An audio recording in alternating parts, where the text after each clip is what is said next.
I'm here with... Victor Legister. I'm one of the two developers of Tangerine Entertainment. We are a two-man studio based in the Netherlands.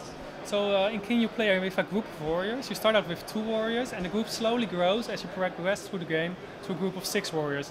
And every warrior is completely customizable. So what we did for the demo is we set up a couple of presets, like you can have a completely balanced group. That's the one I will be showing because it shows off more of the game. But you can also fight with just warriors or rangers or casters. It's up to the player. He's completely free to play how he wants, and he can play he can change however he wants throughout the game.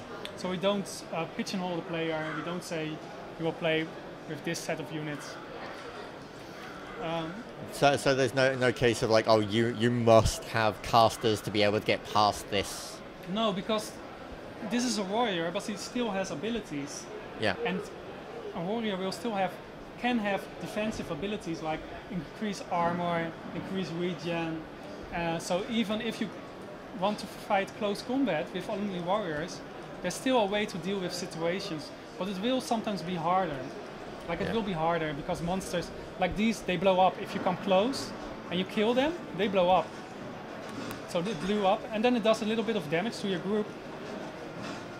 So like this, that's actually explosive damage.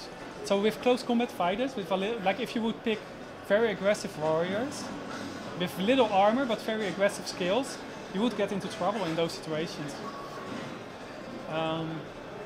So yeah, you control your group, and the game sort of plays like where are you going? So it plays like a mix of Diablo and a Baldur's Gate. If you think of Diablo as a hack and slasher, as a fast game, and Baldur's Gate is sort of turn-based. You slow down the game a lot. We try to stay in between, like sort of like speed chess. We try to play fast, but there's still strategy behind it. Like there's a lot of text behind, and sometimes you will need to slow down the game. Like in the next big fight, I will slow down the game, and we let players play in their own way. Like I'm fast on the keyboard, I can switch fast between characters, but someone who's slow won't be able to do that, and he needs time. And we have built in the features to give him time to make his decisions. And I also sometimes need that, especially when I'm talking and demoing at the same time. I need time to sort of show stuff. So for example, this guy is pure evil. He kills me sometimes. So with him, I take it slower. So when he comes in, I'm sort of waiting for him to sort of engage me. So now I slow down the game and it goes to this crawl, and now I have time to make decisions. So this unit I could move over here, this one over here, and then my healer I will keep in the back a bit between the two. And then I can keep doing this. I could just go back into full-blown fighting if I want, but I can also sort of select my skills, fire them, and sort of get my key skills off and then go back into sort of finish him off. But that's up to the player. Like I can play it without pulse, but sometimes it's easier to play with pausing, and we leave that up to the player. Or if something unexpected happens, then... That's usually what I do. I get in too deep and I go like, I press my panic button basically. Oh, I walk through the fire. I was waiting for it and then I still walk through it. I'm so pro at my own game. So yeah, we try to put a lot of stuff in the environment, like little animals like frogs, but also traps. And these traps aren't just for the humans, you can use them against the enemy. So if you pull an enemy into these traps, they will actually die, they will just die. So some people would like to play like this, like I'm playing now with the camera free. It's sort of like a Dota or a Baldur's Gate, but some people like to play it like a Diablo. They like to play it like directly on the characters with the camera stuck to them, so you don't have to move the camera. So that's up to the player. We try to keep it as open as possible for players to play it any way they want. So I'm just going to... There's a healer in the back here, and these guys are sort of tough, so I'm going to finish the healer off as fast as possible, so I can't keep the rest alive. Once he's healing them, so I want him dead. And I'm going to sort of try to get to him, but like he's netted, he can't move, and I got him. Okay, so now they're dying. There's a big battle up ahead. The entire level is sort of flooded, so you can see this water in the level. This level part, it consists of all these levels of water. So this is full of water. and it's at different levels, and you want to get that water out of the level so you can move to those areas.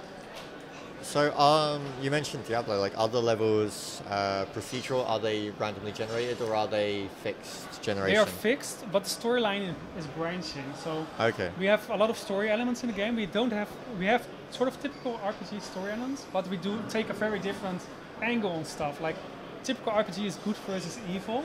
Yeah. Our game is not good versus evil. Some monsters you don't even have to fight.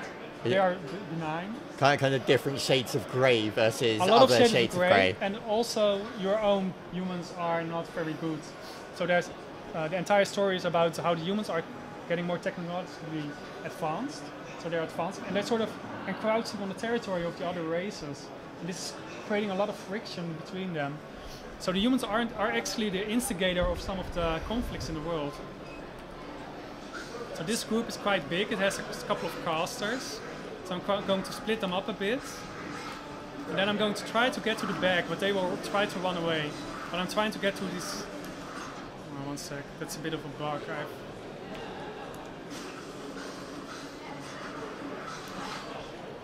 I'm going to kill these 3 guys. They are the casters. These are following me around, harassing me.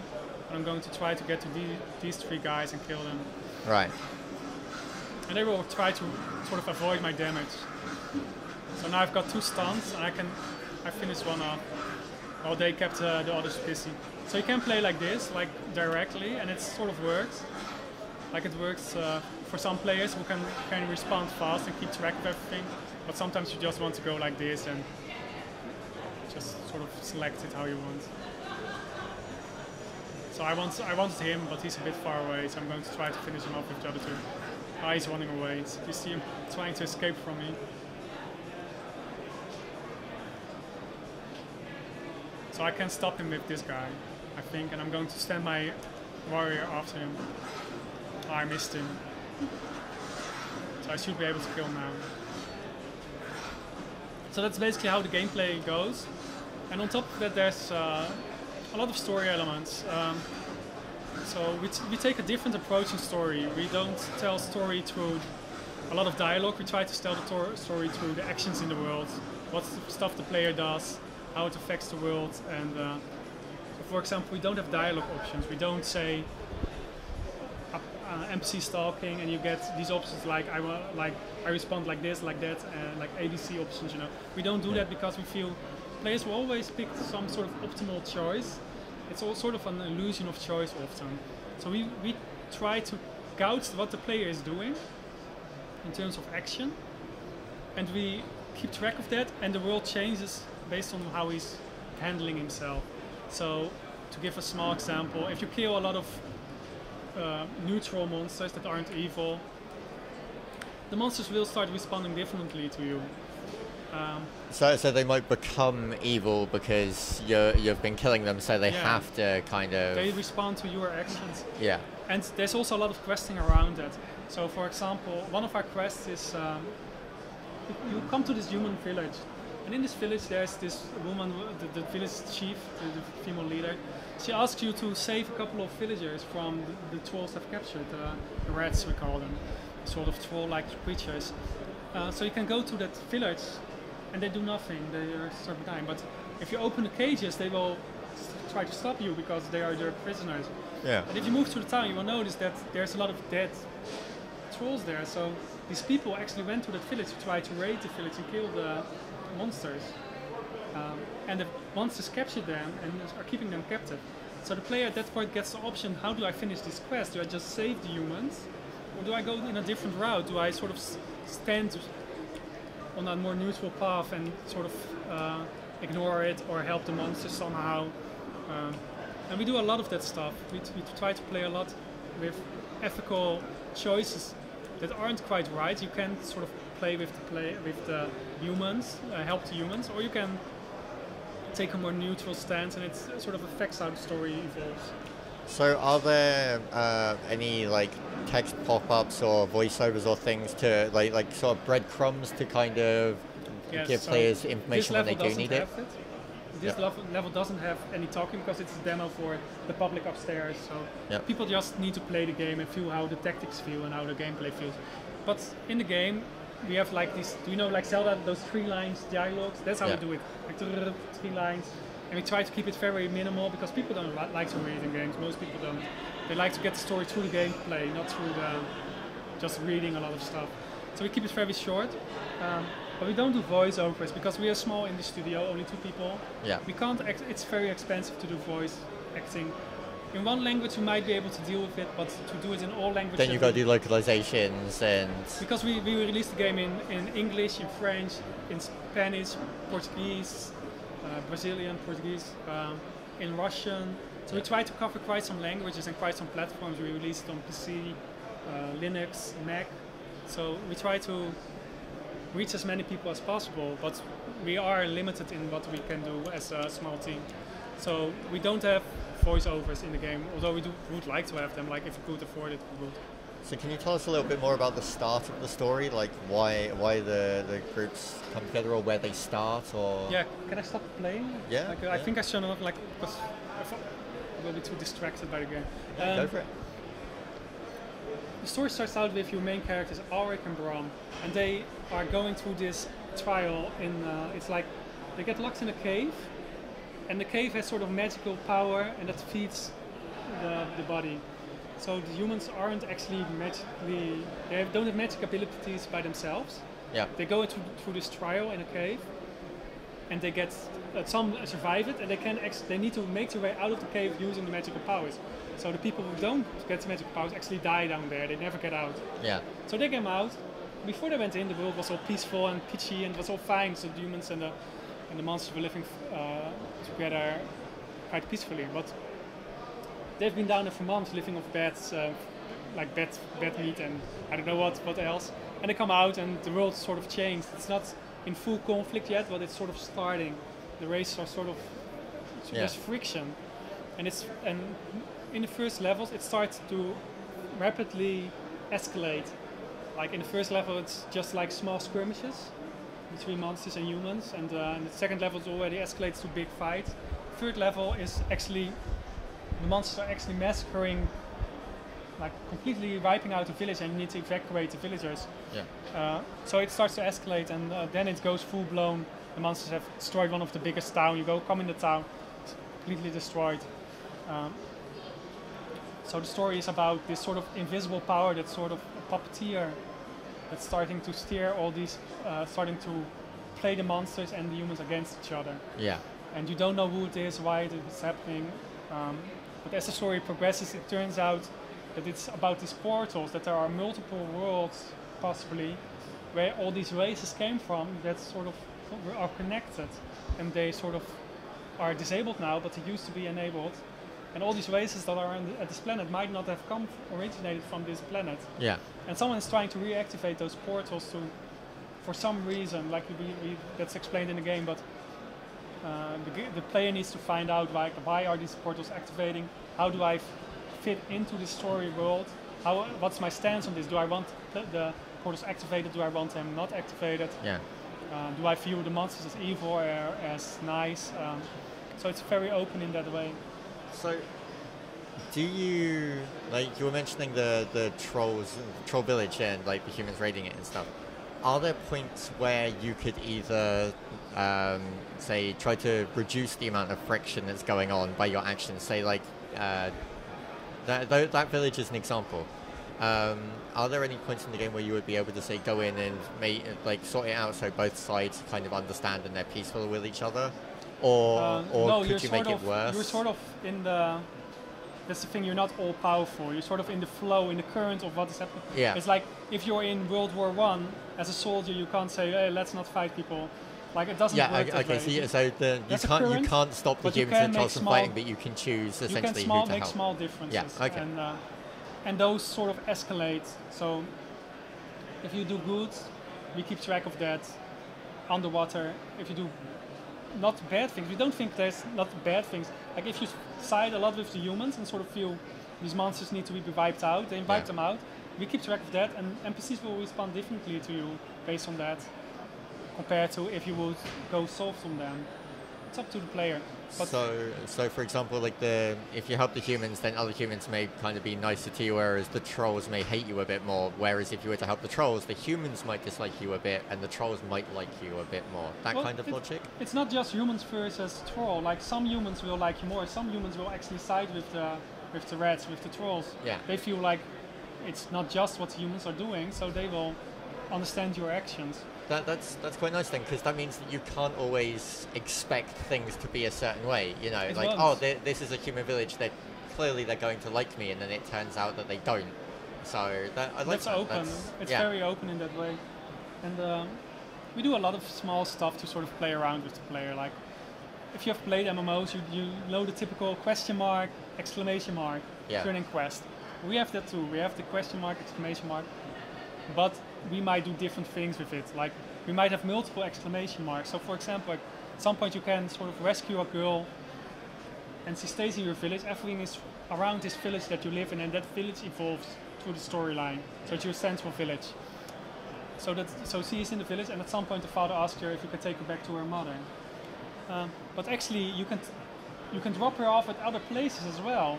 That's up to the player. Like, you can just say, girl, stay over here, like.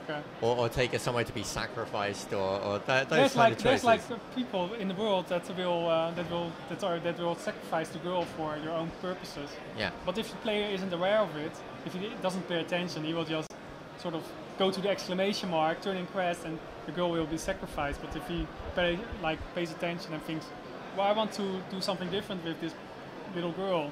I want to bring her to her mother or whatever. Like, then you can do that. Like, are you going to have the option to be able to quick save and load at any point, just in case you do make a mistake and then want to go back and change it? Yeah. So actually, out of combat, you can save anywhere. You can. So we can. First we had it at start of the level, end of the level. Currently, you can save anywhere at any time. I don't think you should do it though. I think just go with it. Like, most of it is in the background. Just go with the story. Just play it again if you feel like you want to do it a different way. So the choices are going to matter, but at the end of the day, a singular choice isn't going to have such massive changes that you're going to essentially be like, oh, this playthrough is ruined, I need to restart. You will never ruin it. Okay. It will just turn out differently, but that's good. I like, really like that. You will never get stuck. You will never do something wrong. Yeah. You will just have that some factions will like you more than others because you have sort of picked sides. Yeah. But there's no wrong in the game. We don't judge the player for doing making certain ethical choices, because there's a personal choice to make, and you can make the choice. Yeah. Well, if you want. And sometimes it's not clear that you made the choice even, because we do it so underwater, and it's that we don't judge the player for what he does. We just want the player to play, and your actions will take you somewhere. I like that. That's really cool. So have you got a release window or any kind of thing planned? Yeah, so we're planning to release in 2015. Our preference is to release it quite early, but it depends on if we are entirely happy with the game. So, like, we've worked on it for so long, we will just want it perfect, and if it's not perfect, we will spend time on it until it's perfect. But 2015 is our goal, so next year. And we have a lot, like, it's looking good. We're very happy at where we are. So yeah, we feel like that's we can confidently release them. I can understand that. I mean, you've been working on it 3-4 years. Yeah, almost. now? Like in December it will be 4 years, and it's like we've poured in our own savings and our own, like, it's our own thing, and there's no reason for us. There's no commercial reason to rush it. Yeah. Nobody is pushing us to release it. We're just going to make the best game we can for gamers and that like this sort of game. So if people want to find out more about the game, is there a website they can go to? Yeah, King Game. So it's the kyngame.com. It's on Steam Greenlights. We check the forums there, so you can get in touch there. And you can also just try reach out to us on Twitter or whatever on @Songwing. So it's just what's it called? Monkey tail, or how do you call it in English? It's just an ad, right? Yeah. Yeah, Tangren, so TANGREN. So if people want to reach us there, it's also possible. Cool. And if you guys want a demo, like after this, like We have it here upstairs. It's playable at the Dutch Pavilion. If you want to play it, just go over there. If not, mail me. Did I give you? I gave you my card just a minute ago. Just mail me if you need anything. Like if you need screenshots, movie material, demo, just mail me and I will try to get it arranged. Brilliant. Well, thank you very much for letting us take a look. I hope you liked it.